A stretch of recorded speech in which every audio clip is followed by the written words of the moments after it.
शांति। आज हम संडे की अव्यक्त मुरली सुनेंगे। रिवाइज कोर्स है 21/12/89 का और आज है 9 तारीख। ओम शांति। अव्यक्त बाप दादा और मुरली का हेडिंग है त्रिदेव रचयिता द्वारा वरदानों की प्राप्ति। त्रिदेव रचयिता द्वारा वरदानों की प्राप्ति, क्योंकि परमात्मा जब आते तो 3 देवताओं की रचना के आधार पर कार्य करवाते। आज त्रिदेव रचयिता अपनी साकारी और आकारी रचना को देख रहे हैं। दोनों रचना अति प्रिय हैं, इसीलिए रचता रचना को देख हर्षित होते हैं।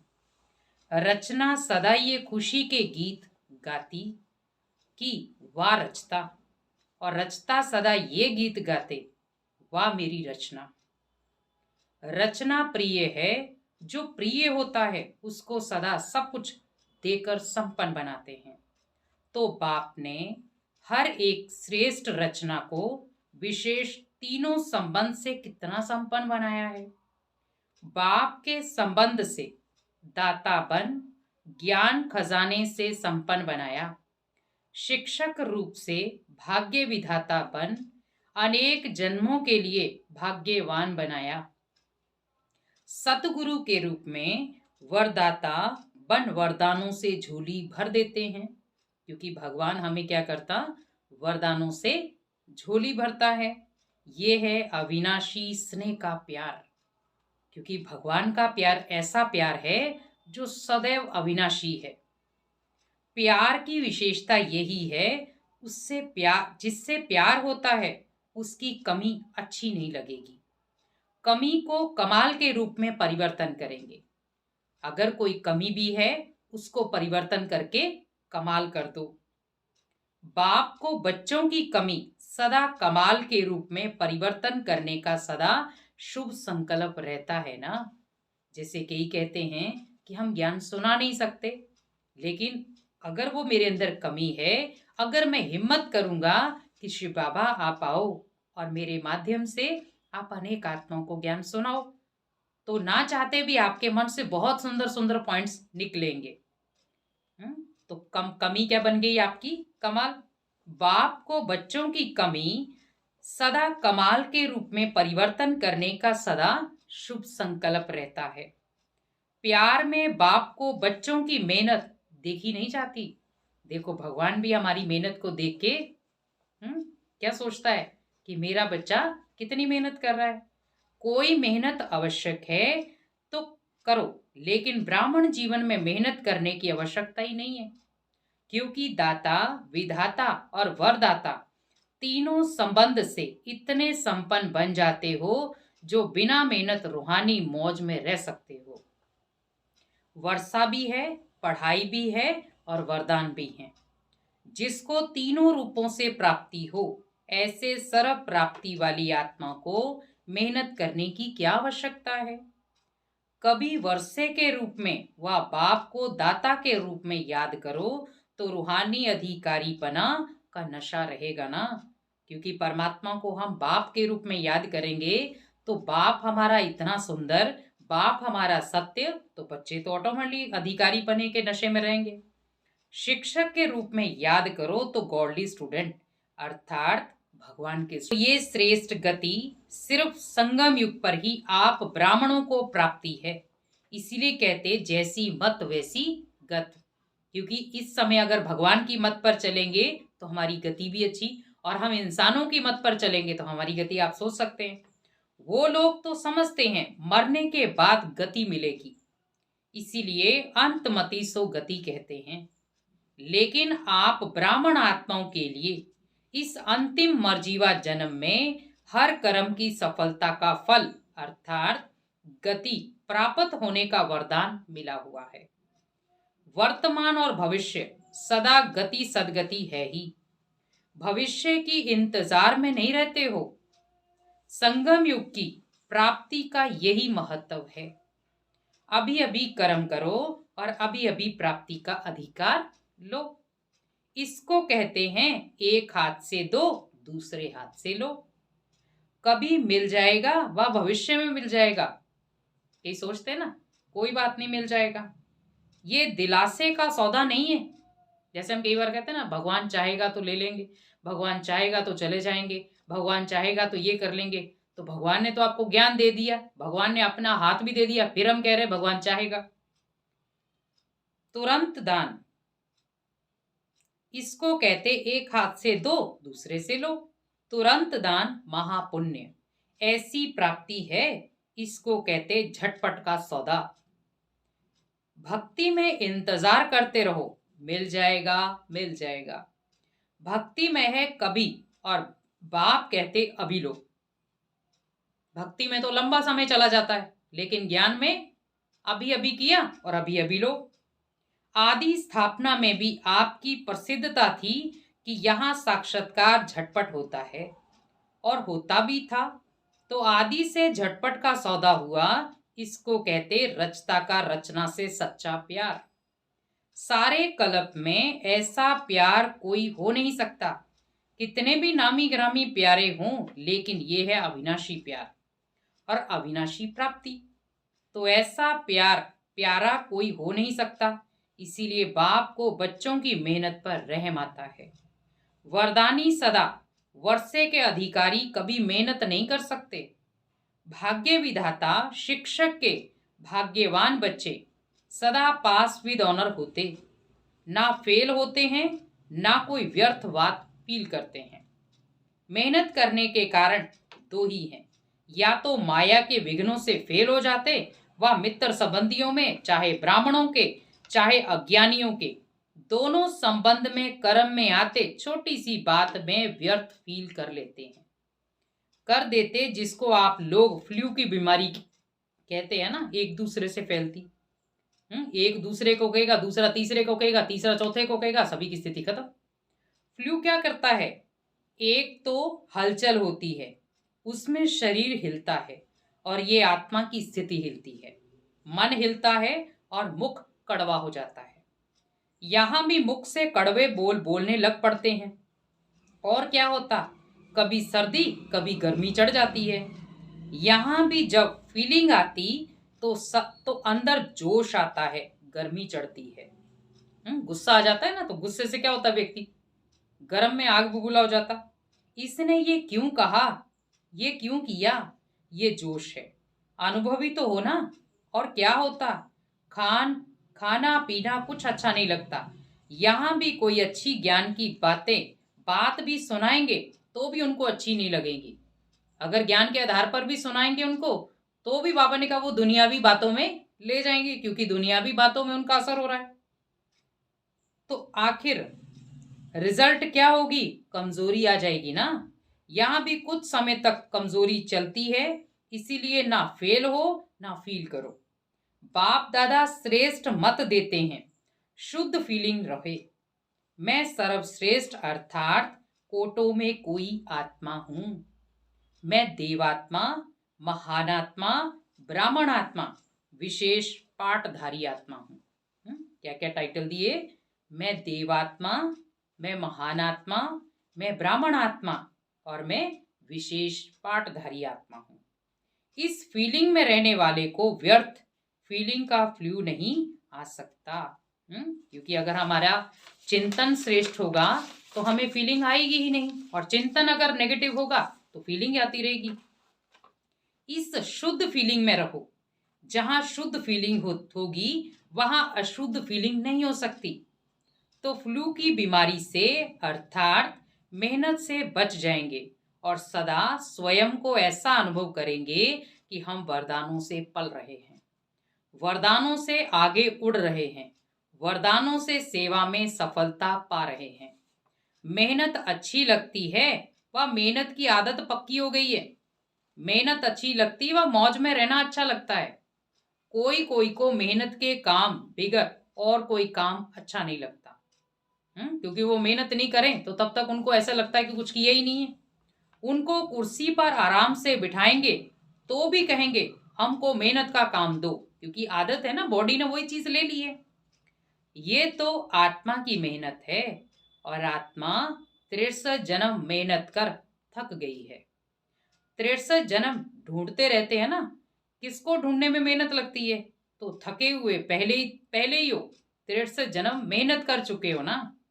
अब एक जन्म तो मौज में रहो। अब किसी को कह दिया जाए आप कुर्सी पे बैठ जाओ, या आप आराम से बैठ जाओ, हम काम कर लेते, तो भी उसके मन में हलचल करेगी, मुझे करना है, मुझे करना है। तो बाबा कहते कि इतना समय तक तो आपने मेहनत की ना, और अभी बाबा आपको आराम से कह रहा है बैठो। तो अब एक जन्म में मौज में रहो, 21 जन्म तो भविष्य की बात है, लेकिन ये एक जन्म विशेष है।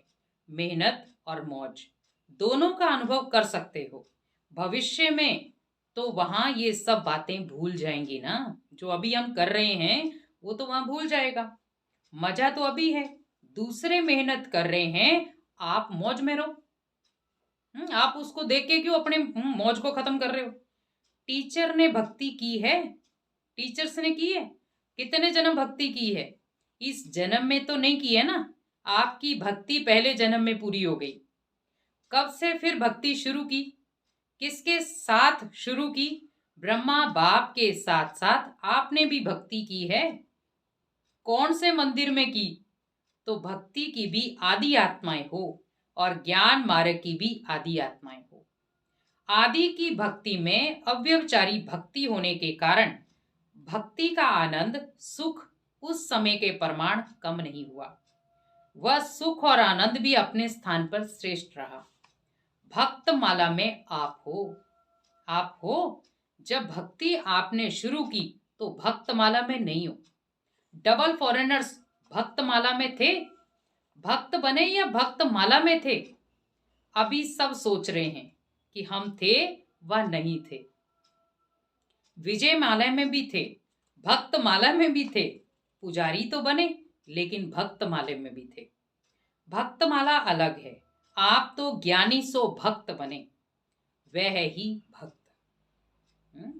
क्योंकि हम तो सत्यु से नीचे उतरे, द्वापर में भक्ति शुरू कर दी। तो भक्त माला और ज्ञानियों की माला में अंतर है। ज्ञानियों की माला है विजय माला, और जो सिर्फ भक्त हैं, ऐसे नौदा भक्त जो भक्ति के बिना और बात सुनना ही नहीं चाहते, भक्ति को ही श्रेष्ठ समझते हैं। तो भक्त माला अलग है और ज्ञान माला अलग है। भक्ति जरूर की, लेकिन भक्त माला में नहीं कहेंगे, क्योंकि भक्ति का पाठ बजाने के बाद आप सबको ज्ञान में आना है। क्योंकि भक्ति का ही फल क्या है? ज्ञान, और ज्ञान से मिला भगवान, और भगवान से मिला वर्षा। वह नौदा भक्त हैं और आप नौदा ज्ञानी हो। आत्मा में संस्कारों का अंतर है ना। भक्त माना सदा मांगता के संस्कार होंगे, मैं नीच हूं, बाप ऊंच है, ये संस्कार होंगे। वे रॉयल भिखारी और आप आत्माओं में अधिकारी पने के संस्कार हैं। क्योंकि हम कुछ ना कुछ भगवान से मांग रहे हैं, लेकिन हम मांगते नहीं, अधिकार से लेते हैं। तो दोनों में अंतर हो गया। मान लो जैसे एक पड़ोसी का बच्चा है, वो आपसे कुछ मांगे और आपका खुद का बच्चा मांगे, तो ऑब्वियसली आप पहले अपने बच्चे को देंगे। तो ऐसे भगवान पहले बच्चों को देता है। इसीलिए परिचय मिलते ही अधिकारी बन गए ना। भगवान का जैसे परिचय मिला, निश्चय बैठ गया, तो 1 सेकंड का निश्चय सदा काल का वारिस बना देगा। समझा? भक्तों को भी कोई जगह दो ना, दोनों में आप आएंगे क्या? उन्हों का भी आधा कल्प है, आपका भी आधा कल्प है। क्योंकि सत्ययुग त्रेता हमारा, द्वापर कलयुग भक्ति मार्ग का। उन्हों को भी गायन माला में आना ही है ना। फिर भी दुनिया वालों से तो अच्छे है ना। और तरफ तो बुद्धि नहीं है, बाप की तरफ ही है। शुद्ध तो रहते हैं, पवित्रता का फल मिलता है गायन योग्य होने का। आपकी पूजा होगी, उन्हों की पूजा नहीं होती। सिर्फ स्टैचू बना के रखते हैं गायन के लिए। मीरा का कभी मंदिर नहीं होगा, देवताओं मिसल मीरा की पूजा नहीं होती, सिर्फ गायन है। अभी लास्ट जन्म में चाहे किसी को भी पूज लेवे, धरनी को भी पूजें, वृक्ष को भी पूजें, लेकिन नियम प्रमाण उन्हों का सिर्फ गायन होता, पूजन नहीं। आप पूज्य बनते हो तो आप पूजनीय आत्माएं हो, ये नशा सदा स्मृति में रखो। पूज्य आत्मा कभी कोई अपवित्र संकल्प को टच भी नहीं कर सकती। ऐसे पूज्य बने हो। अच्छा, चारों ओर के वर्षे के अधिकारी आत्माओं को सदा पढ़ाई में पास विद ऑनर होने वाले, सदा वरदानों द्वारा वरदानी बन औरों को भी वरदानी बनाने वाले ऐसे बाप, शिक्षक और सतगुरु के प्यारे, सदा रूहानी मौज में रहने वाले श्रेष्ठ आत्माओं को बाप दादा का याद प्यार और नमस्ते। रूहानी बाप की रूहानी बच्चों को नमस्ते। हम रूहानी बच्चों की रूहानी माता पिता बाप दादा को याद प्यार गुड मॉर्निंग नमस्ते। पंजाब और राजस्थान ग्रुप, सदा अपने को होली हंस अनुभव करते हो। होली हंस अर्थात समर्थ और व्यर्थ को परखने वाले, सही और गलत को, क्योंकि हंस देखो पत्थर और मोती में फर्क समझ सकता है। वे जो हंस होते हैं वे कंकड़ और रत्न को अलग करते हैं, मोती और पत्थर को अलग करते हैं। लेकिन आप होली हंस किसको परखने वाले हो? समर्थ क्या है और व्यर्थ क्या है, शुद्ध क्या है और अशुद्ध क्या है। जैसे हंस कभी कंकड़ को चुग नहीं सकता, अलग करके रख देगा, छोड़ देगा, ग्रहण नहीं करेगा, ऐसे आप होली हंस व्यर्थ को छोड़ देते हो और समर्थ संकल्प को धारण करते हो। अगर व्यर्थ आ भी जाए तो धारण नहीं करेंगे। व्यर्थ को अगर धारण किया तो होली हंस नहीं कहेंगे। वह तो बगुला धारण करता है तो व्यर्थ तो बहुत सुना, बोला, किया, लेकिन उसका परिणाम क्या हुआ? गवाया, सब कुछ गवा दिया, तन भी गवा दिया। देवताओं के तन देखो और अभी के तन देखो क्या है, इतना अंतर है। जवान से भी बूढ़े अच्छे हैं। तो तन भी गवाया, मन का सुख शांति भी गवाया और धन भी गवाया। आपके पास कितना धन था? आप सत्यु को देख ही सकते हैं। अथाह धन कहाँ गया? व्यर्थ में गवा दिया ना। जैसे माँ बाप बच्चे को देते हैं तो वो इधर उधर नशे पत्ते में गवा देता। अभी जमा कर रहे हो या गवा रहे हो? होली हंस गवाने वाला नहीं, जमा करने वाला। अभी 21 जन्म तन भी अच्छा मिलेगा और मन भी सदा खुश रहने वाला होगा। धन तो ऐसा होगा जैसे अभी मिट्टी है। अभी मिट्टी का भी मूल्य हो गया ना, लेकिन वहां रत्नों से तो खेलेंगे, रत्नों से मकान की सजावट होगी। तो कितना जमा कर रहे हो? जिसके पास जमा होता है उसकी खुशी होती है। अगर जमा नहीं होता तो दिल छोटी होती है, जमा होता है तो दिल बड़ी होती है। अभी कितनी बड़ी दिल हो गई? तो हर कदम में जमा का खाता बढ़ता जाता है। या कभी कभी जमा करते हो? अपना चार्ट अच्छी तरह से देखा है? ऐसे समय पर भी कभी कभी व्यर्थ तो नहीं चला जाता। अभी तो समय की वैल्यू का पता पड़ गया है ना। संगम का 1 सेकंड कितना बड़ा है, कहने में तो आएगा 1-2 सेकंड ही तो गया, लेकिन 1 सेकंड कितना बड़ा है ये याद रहे तो 1 सेकंड भी नहीं गवाएंगे। सेकंड गवाना माना वर्ष गवाना। संगम के 1 सेकंड का कितना महत्व है। तो जमा करने वाले हो ना, गवाने वाले नहीं हो, क्योंकि ये तो होगा ही होगा गवाना या होगा कमाना। सारे कल्प में कमाई करने का समय अभी है। तो होली हंस अर्थात स्वपन में, संकल्प में कभी व्यर्थ गवाएंगे नहीं। होली अर्थात सदा पवित्रता की शक्ति से अपवित्रता को सेकंड में भगाने वाले, ना केवल अपने लिए बल्कि औरों के लिए भी, क्योंकि सारे विश्व को परिवर्तन करना है ही। पवित्रता की शक्ति कितनी महान है ये तो जानते हो ना। पवित्रता ऐसी अग्नि है जो सेकंड में विश्व के किचड़े को भस्म कर सकती है। संपूर्ण पवित्रता ऐसी श्रेष्ठ शक्ति है, अंत में जब सब संपूर्ण हो जाएंगे तो आपके श्रेष्ठ संकल्प में लगन की अग्नि से ये सब किचड़ा समाप्त हो जाएगा। योग ज्वाला हो, अंत में ऐसे धीरे धीरे सेवा नहीं होगी। सोचा और हुआ, इसको कहते विहंग मार्ग की सेवा। अभी अपने में भर रहे हो ना, फिर कार्य में लगाएंगे। जैसे देवियों के यादगार में दिखाते हैं कि ज्वाला से असुरों को भस्म कर दिया। असुर नहीं, लेकिन आसुरी शक्तियों को खत्म कर दिया। ये किस प्रकार, किस समय का यादगार है? अभी का है ना। तो ऐसी ज्वालामुखी बनो। आप नहीं बनोगे तो कौन बनेगा? तो अभी ज्वालामुखी बन, आसुरी संस्कार, आसुरी स्वभाव सब कुछ भस्म करो। अपने तो कर लिया या अपने भी कर रहे हो? अच्छा, पंजाब वाले निर्भर तो बन गए ना, डरने वाले तो नहीं हो। ज्वालामुखी हो, डरना क्यों? मरे तो पहले ही पड़े हो, फिर डरना किससे? और राजस्थान को तो राज्य अधिकार कभी भूलना नहीं चाहिए।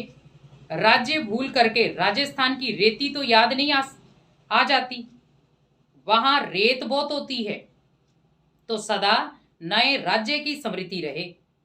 सभी निर्भय ज्वालामुखी बन प्रकृति और आत्माओं के अंदर जो तमोगुण है उसे भस्म करने वाले बनो। ये बहुत बड़ा काम है, स्पीड से करेंगे तब पूरा होगा। अभी तो व्यक्तियों को भी ये संदेश नहीं पहुंचा है।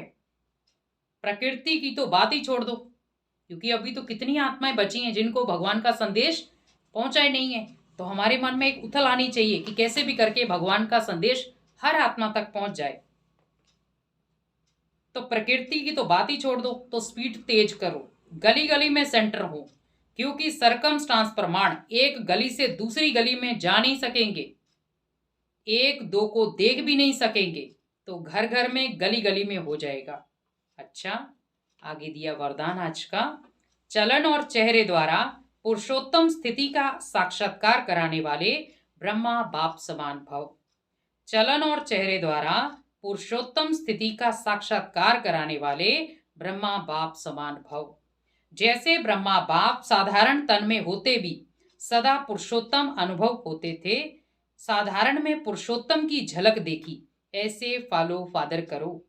कर्म भल साधारण हो लेकिन स्थिति महान हो, चेहरे पर श्रेष्ठ जीवन का प्रभाव हो। जैसे लौकिक रीति में कई बच्चों की चलन और चेहरा बाप समान होता, यहाँ चेहरे की बात नहीं लेकिन चलन की चित्र है। हर चलन से बाप का अनुभव हो, ब्रह्मा बाप समान पुरुषोत्तम स्थिति हो, तब कहेंगे बाप समान। स्लोगन है, जो एकरस स्थिति में स्थिति के श्रेष्ठ आसन पर स्थित रहता है वही सच्चा तपस्वी है। जो एकरस स्थिति के श्रेष्ठ आसन पर स्थित रहता है वही सच्चा तपस्वी है। ओम शांति।